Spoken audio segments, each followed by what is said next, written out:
Today it seems that compared with whites, blacks have more credibility and are less likely to be canceled for holding an unpopular view. I like to give voice to thoughtful yet unpopular views, so here are some quotes from an African American. He's a senior fellow at Stanford's Hoover Institution. He is Thomas Sowell. Well, let's start with some of his quotes about race, ethnicity, diversity. He writes, "The word racism is like ketchup. It can be put on practically anything, and demanding evidence makes you a racist," quote unquote. Next quote. "Even when black youth gangs target white strangers on the streets and spew out racial hatred as they batter them and rob them, mayors, police chiefs, and the media tiptoe around their racism, and many in the media either don't cover these stories or leave out the race and racism involved." I'm not going to make many parenthetical statements, but I feel I have to make one here. An example of this that has personal meaning to me. My dad, himself an immigrant, owned a tiny store in a so-called diverse neighborhood. 3 times, arsonists burned this honorable man's store. He really ran an ethical business, merely because they didn't want a Jew in the neighborhood. So when I see the media refer to such burnings and lootings of these stores as, quote, protests or social unrest, let's just say I'm dispirited. Okay? I can actually feel angry about it. Back to Sowell's quotes. "Racism is not dead, but it is on life support, kept alive by politicians, race hustlers, and people who get a sense of superiority by denouncing others as racists. Groups that rose from poverty to prosperity seldom did so by having their own racial or ethnic leaders to follow. The time is long overdue to stop looking for progress through racial or ethnic leaders. Such leaders have too many incentives to promote polarizing attitudes and actions that are counterproductive for minorities and disastrous for the country. It is amazing how many people think they are doing blacks a favor by exempting them from standards that others are expected to meet. Affirmative action in the United States has made blacks, who have largely lifted themselves out of poverty, look like people who owe their rise to affirmative action and other government programs. If you have always believed that everyone should play by the same rules and be judged by the same standards, that would have gotten you labeled a radical 60 years ago, a liberal 30 years ago, and today, a racist. I am so old that I can remember when liberals were liberal instead of being intolerant of anything and anybody that is not politically correct. Can you cite one speck of hard evidence of the benefits of, quote, diversity that we have heard gushed about for years? Evidence of its harms can be seen written in blood from Iraq to India, Serbia to Sudan, Fiji to the Philippines. It is scary how easily so many people can be brainwashed by sheer repetition of a word such as diversity, I'll add, or inclusion. Stopping illegal immigration, and again, I'm back to quoting Sowell here, which is almost exclusively what I'm doing. And I'm letting you know the very few times that I'm saying something that is me, not Sowell. Stopping illegal immigration would mean that wages would have to rise to a level where Americans would want the jobs currently taken by illegals. What the word multiculturalism boils down to is that you can praise any culture in the world except Western culture, and you cannot blame any culture in the world except Western culture. Now let's turn to Thomas Sowell's thoughts on the entities that mold what you and I think, the schools and colleges and the media. Let's start with education, the schools and colleges. Sowell writes, "Education is not merely neglected in many of our schools today, but is replaced to a great extent by ideological indoctrination. Too much of what is called education is little more than an expensive isolation from reality. The problem isn't that Johnny can't read. The problem isn't even that Johnny can't think. The problem is that Johnny doesn't know what thinking is. He confuses it with feeling. One of the painful signs of years of dumbed-down education is how many people are unable to make a coherent argument. They can vent their emotions, question other people's motives, make bold assertions, repeat slogans, anything except reason. Creating whole departments of ethnic, gender, and other, quote, studies was part of the price of academic peace. All too often these, quote, studies are about propaganda rather than serious education.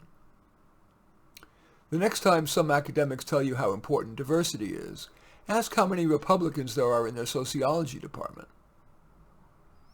Few professors would dare publish research or teach a course debunking the claims made in various ethnic, gender, or other, quote, studies programs. Now here are a few of Thomas Sowell's quotes about the media. Media bias in editorials and columns is one thing. Media fraud in reporting, quote, facts in news stories is something else.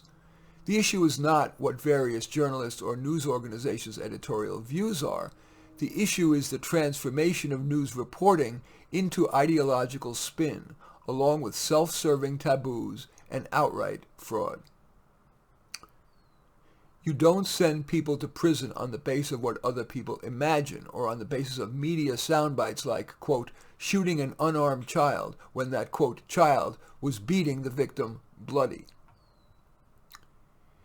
If people in the media cannot decide whether they are in the business of reporting news or manufacturing propaganda, it is all the more important that the public understand that difference and choose their news sources accordingly. And here I'll editorialize.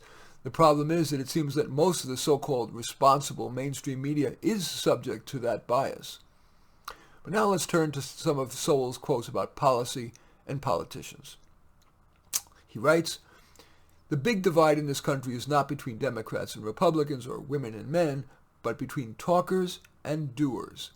Think about the things that have improved our lives the most over the past century.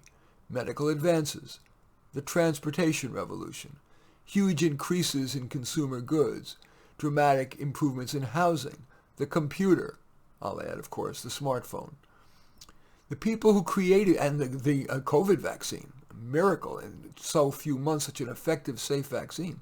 I go back to Sowell now.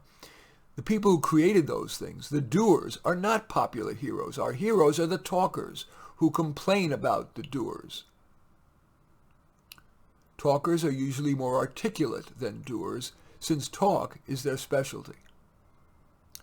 All too often when liberals cite statistics, they forget the statistician's warning that correlation is not causation." I'll add an example here.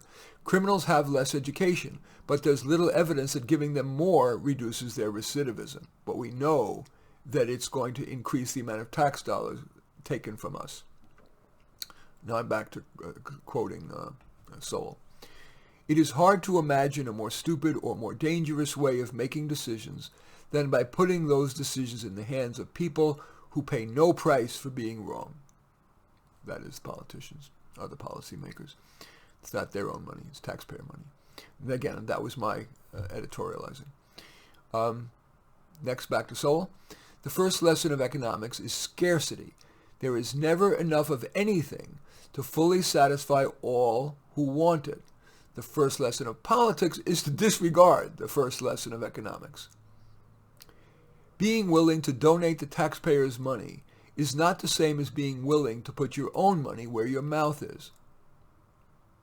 The vision of the anointed," and here Sowell is referring to academics in the media, his perhaps most famous book is Vision of the Anointed, which I do commend to you. Anyway, the vision of the anointed, that is the academics in the media, is one in which ills as poverty and irresponsible sex and crime derive primarily from, quote, society rather than from individual choices and behavior.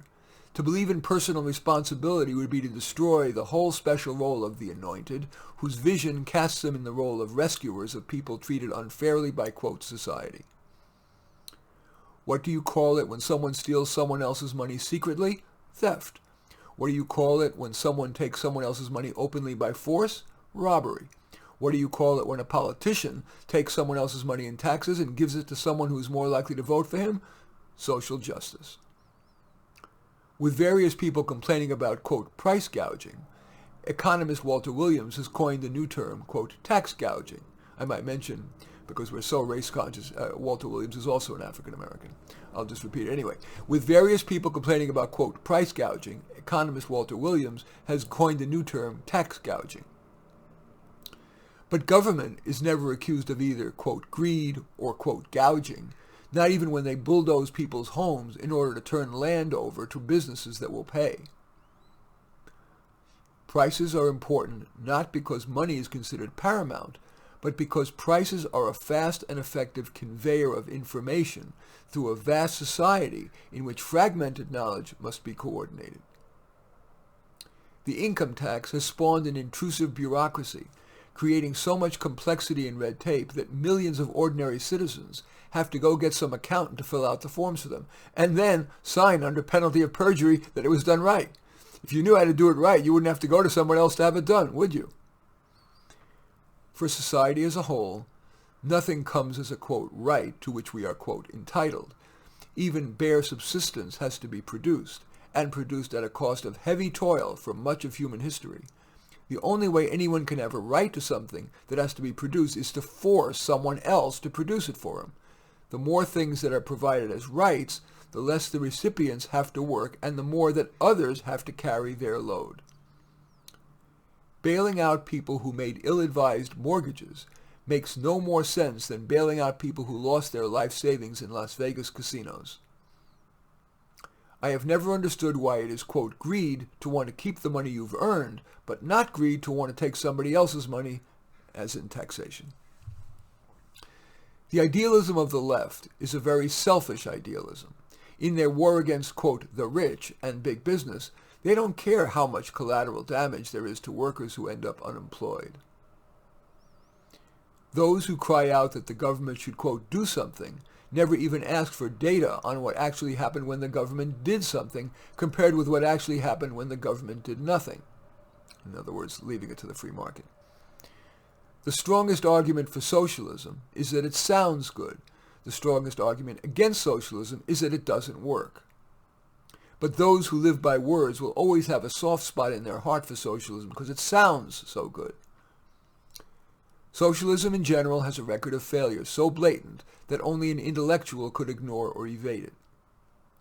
No society ever thrived because it had a large and growing class of parasites living off those who produce.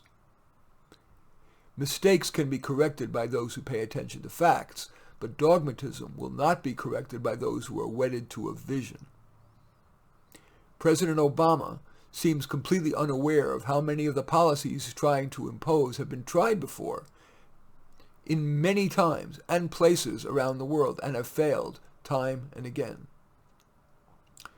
We need laws written by people who have confronted life in the real world, not in the sheltered world of trust fund recipients of the insulated cocoon of academia. The key fallacy of so-called gun control laws is that such laws do not in fact control guns. They simply disarm law-abiding citizens while people bent on violence find firearms readily available. Liberals seem to assume that if you don't believe in their particular political solutions, then you don't really care about the people that they claim to want to help. One of the most pervasive political visions of our time is the vision of liberals as compassionate and conservatives as less caring. People who identify themselves as conservatives donate money to charity more often than people who identify themselves as liberals. They donate more money and a higher percentage of their income. Finally, let's turn to two of Thomas Sowell's thoughts on thinking rationally. All of us should be on guard against beliefs that flatter ourselves. At the very least, we should check such beliefs against facts. And finally, Sowell writes, it takes considerable knowledge just to realize the extent of your own ignorance. In any event, I hope you find that interesting, maybe enlightening. In any event, I do thank you for watching. I'm Marty Nemko. I welcome your thumbs up and accept your thumbs down. I always look forward to your comments and especially like it if you hit the share button below. Share on your social media so that my efforts can have broader impact. And I am flattered if you choose to subscribe to my channel. And in any event, I do thank you for watching. I am Marty Nemko.